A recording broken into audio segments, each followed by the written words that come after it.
नमस्कार, सुप्रभात। आज फाल्गुन मास कृष्ण पक्ष की अमावस्या तिथि है। कुछ समय बाद प्रतिपदा भी लग जाएगा। मैं आज आप लोगों से अध्यात्म की बात नहीं बल्कि वो बात कहना चाहूँगा जो मेरे दिल को कहीं ना कहीं बहुत कष्ट पहुँचाती है। वह है विवाद। हम लोग छोटी छोटी बात पर इतना बड़ा विवाद कर देते हैं कि एक दूसरे के दुश्मन बन बैठते हैं। ग्राम में देखिए, आज ग्रामीण में क्षेत्रों में भी जातिवाद को लेकर एक ही गांव के रहने वाले लोग, अलग अलग जाति के लोग एक दूसरे से मतभेद जातिवाद पे कर लेते हैं। कितनी गलत बात है। 21वीं सदी में हम लोग पहुंच गए। मानवता को हम लोग भूल जाते हैं।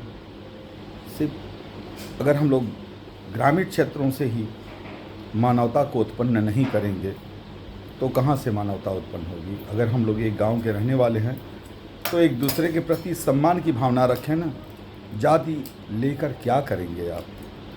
अपना खाना है, अपना कमाना है, फिर एक दूसरे के प्रति प्रेम क्यों नहीं? बहुत आहत होता हूँ मैं यह देखकर ये लोग छोटी छोटी भूमि के लिए एक दूसरे को मारने तक पे उतर जा रहे हैं। किस लिए? बिल्कुल इन सब बातों से बहुत दुख होता है। थोड़ा संयम रखें आप। दुनिया में आपने जन्म लिया है तो बहुत कुछ प्राप्त करेंगे आप यहाँ पर आकर, और जो प्राप्त करना है अपनी मेहनत से करें। अगर आपके पुरखों की थोड़ी सी ज़मीन किसी को दे देने से किसी का कल्याण हो जाए, जिनमें कई लोगों का कल्याण हो जाए, कर दीजिए थोड़ा सा। अगर आप सक्षम हैं तो भगवान ने आपको सक्षम तो इसीलिए बनाया है ना कि आप दूसरों की मदद कर सकें। आपको सक्षम बस इसलिए नहीं बनाया गया है कि आप ऐश करें इस पृथ्वी पर आकर।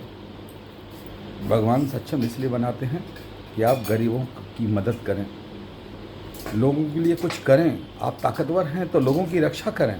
ये नहीं कि ताकतवर हैं तो सब कमज़ोर लोगों को मारते चलें। ताकत तो रक्षा के लिए देता है भगवान। कब समझेंगे हम लोग? कब इस विडंबना से बाहर होंगे? समझना चाहिए, जल्दी समझें तो बहुत अच्छा है। अन्यथा मैंने बहुत ताकतवर लोगों को अंतिम सांस लेते हुए देखा और बहुत उस समय देखकर ज्ञान प्राप्त हुआ कि देखो, चाहे आप जवानी में कितने भी ताकतवर हों, लेकिन जब आप बूढ़े हो जाते हैं तो मृत्यु कैसे आती है और कैसे असहाय होकर आप इस दुनिया से चले जाते हैं। तो क्यों न इतना अच्छा काम किया जाए कि आपकी मृत्यु पे लोगों की आंखें भर जाएं कि बहुत अच्छे इंसान थे। ये कोई आपके मरने के बाद अगर आपको गाली देता है तो आपने अपना जन्म तो बिगाड़ा ही, अपना मृत्यु भी बिगाड़ लिया।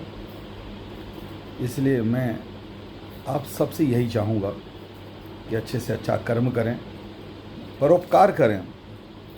यह जन्म हुआ है, इसका कोई मायने रखे, तब जाकर इस दुनिया से जाएं। यही आपके जीवन का सार होगा। धन्यवाद।